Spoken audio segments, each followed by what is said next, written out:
Good evening, Club Manessa Tongue members. Welcome to story time. So what you're going to need for this time is some cozy friends. I've got lots. I've got Chris. I've got Prickles. I've got Charlotte. And I've got Bayou and Little Bayou. So I've got a lot of cozy friends. And then I've got all of you who are my awesome friends who are going to be reading a story with me. You also probably want some kind of blanket, especially if you're getting tucked into bed right now. And maybe some funny cozy slippers. So I have my Eeyores here. Can you tell? They're actually kind of dirty. I wear them around camp a lot. And we're going to read a story. Look alive, Chris.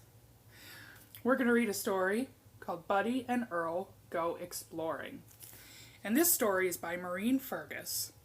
And the pictures are by Carey Sookocheff.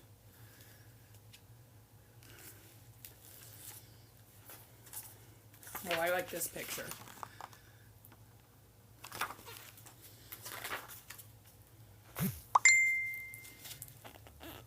The day had been long and full of adventures.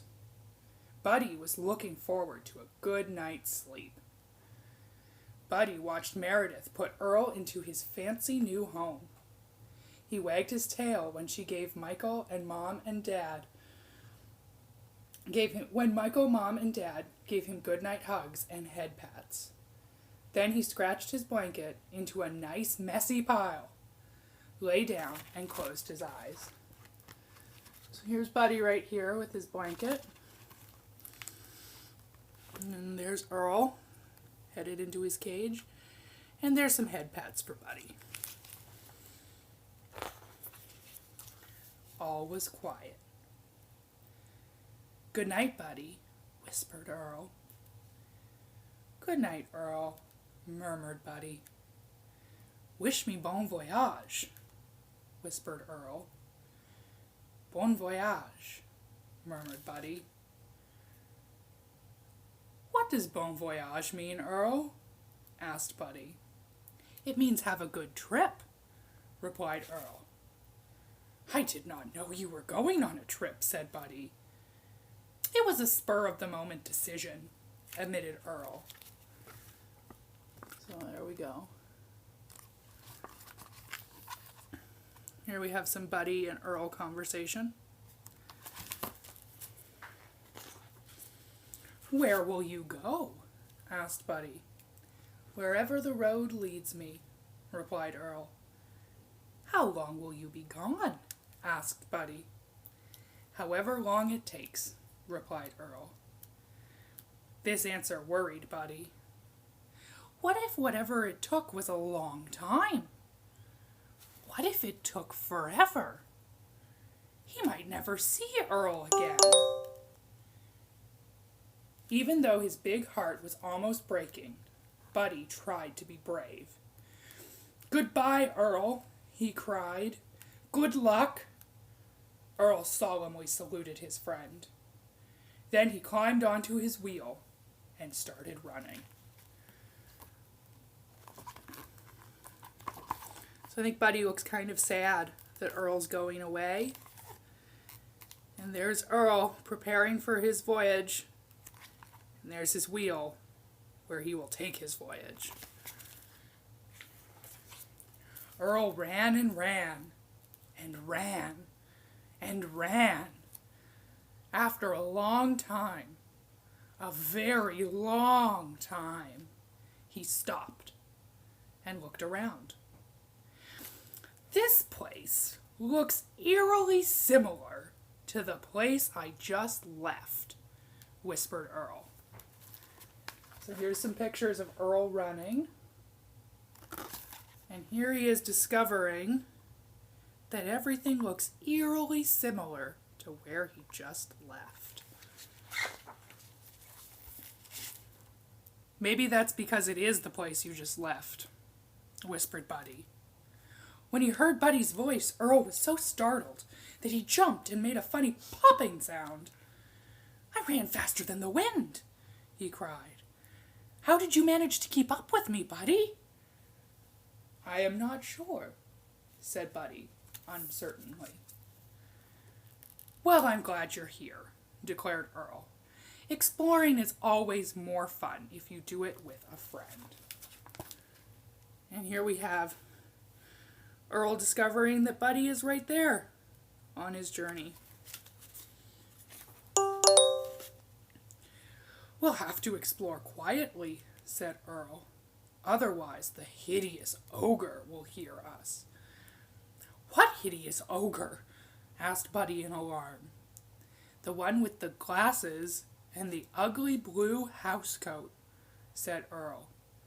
The one that makes such a racket when you bite it as hard as you can. That hideous ogre sounds a lot like Dad, said Buddy. I know, said Earl with a shiver. Let's go. They hadn't gone far before Earl saw something amazing. Look, Buddy, a silvery lake in the shadow of a great mountain, he exclaimed. That's my water dish in the shadow of the garbage pail, said Buddy. So here's Dad the ogre. And here is the mountain and the lake. Do you see that? The mountain and the lake. Which Buddy seems to think is the trash can and his water dish. But I'm not so sure. Last one in is a rotten egg, whooped Earl as he waddled over and climbed into the lake. See, that looks like a mountain and a lake to me.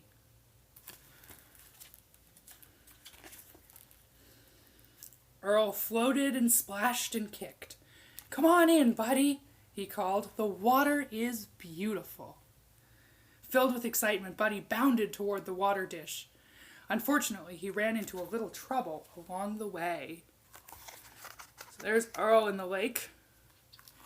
And here's Buddy on his way. Buddy felt terrible about knocking over the garbage can. Then he noticed some of yesterday's meatloaf and forgot all about feeling terrible. When Earl saw that it was snack time, he hurried to join in. Earl had just discovered a half-eaten carrot when he gasped and pointed at something in the distance. What is it, Earl? Asked Buddy, anxiously. What do you see? It's a lovely lady hedgehog trapped in the jaws of a monster, cried Earl. That is not a lady hedgehog and a monster, Earl, said Buddy. That is Mom's hairbrush and a purse. So here's snack time. There's Buddy with the garbage can and the meatloaf, and Earl with his carrot. And over here, we have Earl, who has noticed a hedgehog in the jaws of a monster, which Buddy seems to think is a brush in a purse. So we'll see. I will save you, my darling, bellowed Earl as he charged across the room. Earl tried to grab the monster, but it was no use. You have to attack the monster for me, Buddy, panted Earl. I'm not supposed to attack Mom's purse, Earl, said Buddy. Do it, Buddy, quickly, before my sweetie is devoured, roared Earl. So here we go. Earl's on his quest, but that purse is a little bit, or that monster, is a little bit too far away. See? Monster for sure. Earl is asking for Buddy to come help. Buddy's not so sure. Buddy did not want Earl's sweetie to be devoured, so he gave the purse strap a mighty yank. Mom's purse toppled off the stool. Earl's sweetie was saved. Earl gave Mom's hairbrush his most charming smile.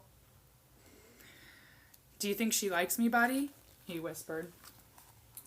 So Buddy came into the rescue for Earl's sweetie after all. And there they are. Buddy couldn't answer because he just caught sight of another monster. What do you think this monster might be? Those are good ideas. Let's see. The vacuum cleaner. Did anybody guess vacuum cleaner? I think I might have heard it actually. Yeah, so there's the vacuum cleaner. Did you notice Earl is not too concerned? Buddy was very scared. Luckily, Earl came to the rescue. Glaring up at the monster, he shouted, "Attack, and I will prickle you!" Instead of roaring to life and gobbling up Earl, the vacuum cleaner just stood there. Buddy was saved. See, they were able to take care of each other. Earl was ready to go to prickle the vacuum cleaner, and Buddy earlier was able to save Earl's sweetie from the purse monster. "You are my hero, Earl," cried Buddy. "You are my hero, Buddy," said Earl. "And do you know what else? I think we've done enough exploring for one night." Buddy helped Earl back into his home, then lay down and closed his eyes. "Bonsoir, Buddy," murmured Earl. "Oh no," said Buddy. "What does bonsoir mean, Earl?" "It means good night," replied Earl. "Oh," sighed Buddy happily. "Well then, bonsoir, Earl. Good night." Here we are. Bonsoir, Earl. Good night. And there's the scene of their adventures.